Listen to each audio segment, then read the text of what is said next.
औसत बराबर होता है पदों का योग बटे पदों की संख्या। इसी प्रकार से हम समांतर माध्य भी निकालते हैं। औसत को एवरेज कहते हैं और समांतर माध्य को मीन कहते हैं।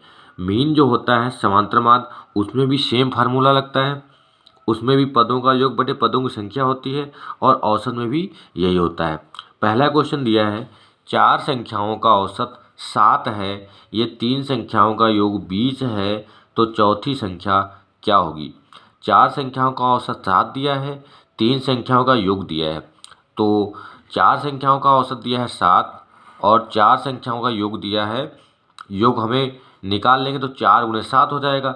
4 संख्याओं का औसत दिया है तो औसत से हम योग निकालेंगे। योग आपको पता है कि यहाँ से योग क्या हो जाएगा, औसत जो होता है तिरछी गुणा कराएंगे तो पदों की संख्या हो जाएगी। तो औसत कितना दिया था, इसमें औसत 7 दिया था और पदों की संख्या कितनी है, पदों की संख्या 4 संख्याएं दी हैं। 4 संख्याओं का औसत दिया है तो 4 संख्याओं से गुणा कर देंगे तो 4 गुणे 7 हो जाएगा। तो 4 गुणे 7 हो जाएगा तो हो जाएगा 28।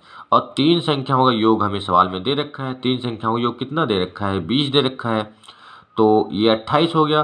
3 संख्याओं का योग दिया है 20, हमें चौथी संख्या निकालनी है तो चौथी संख्या बराबर हो जाएगी 28 माइनस 20। 28 से 20 घटा देंगे तो 8 आ जाएगा। यही आपका, अगर इसको चेक करना हो तो इसको चेक भी कर सकते हैं।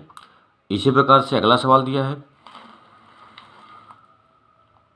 प्रथम 5 सम संख्याओं का औसत ज्ञात कीजिए। प्रथम 5 सम संख्याओं का औसत ज्ञात कीजिए।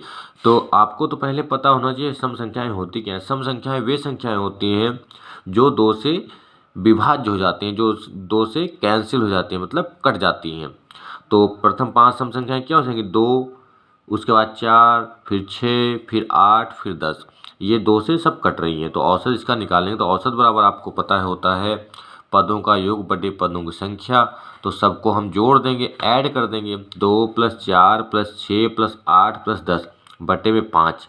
सबको जब जोड़ेंगे तो इसका योग हो जाएगा 4 2 6 और 6 12, 8 20, 10 30, 30 बटे में 5। 30 बटे 5 करेंगे तो 5 से जब 30 को भाग करेंगे तो 5 छक्का 30 हो जाएगा, तो 6 आ जाएगा यहाँ पे इसका आंसर। अगला सवाल दिया है, प्रथम 5 अभाज्य संख्याओं का औसत ज्ञात करना है। प्रथम 5 अभाज्य संख्याएं, अभाज्य संख्या मतलब प्राइम नंबर, इसको कहते हैं प्राइम नंबर। तो अभाज्य संख्याएं क्या होती हैं, जो संख्याएं स्वयं से कटें और 1 से कटें तो वो अभाज्य संख्याएं होती हैं, प्राइम नंबर होते हैं। तो सम संख्या अभाज्य संख्याएं हो क्या जाएंगी, अभाज्य संख्या हो जाएंगी 2, 3, 5, 7, 11। पहली 5 अभाज्य संख्या निकालनी थी हमें, तो इन सब का औसत निकालने तो सबको जोड़ देंगे तो 2 + 3 + 5 + 7 + 11 बटे में 5। तो ये हो जाएगा, इसका जोड़ हो जाएगा 28, 28 बटे में 5। 5 से जब इसको भाग करेंगे तो 5 × 5 = 25, पॉइंट लगाएंगे, दशमलव लगाएंगे तो 0 बढ़ जाएगा, 3 बचा 30 हो जाएगा, 5 छक्का 30, तो 5.6 का आंसर आ जाएगा। अगला सवाल दिया है,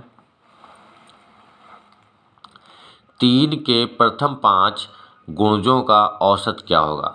3 के प्रथम 5 गुणज, गुणज मतलब मल्टीपल, इसके मल्टीपल।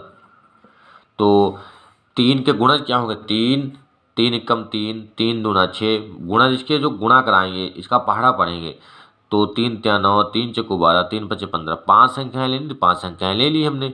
औसत निकालेंगे तो 3 + 6 + 9 + 12 + 15 बटे में 5।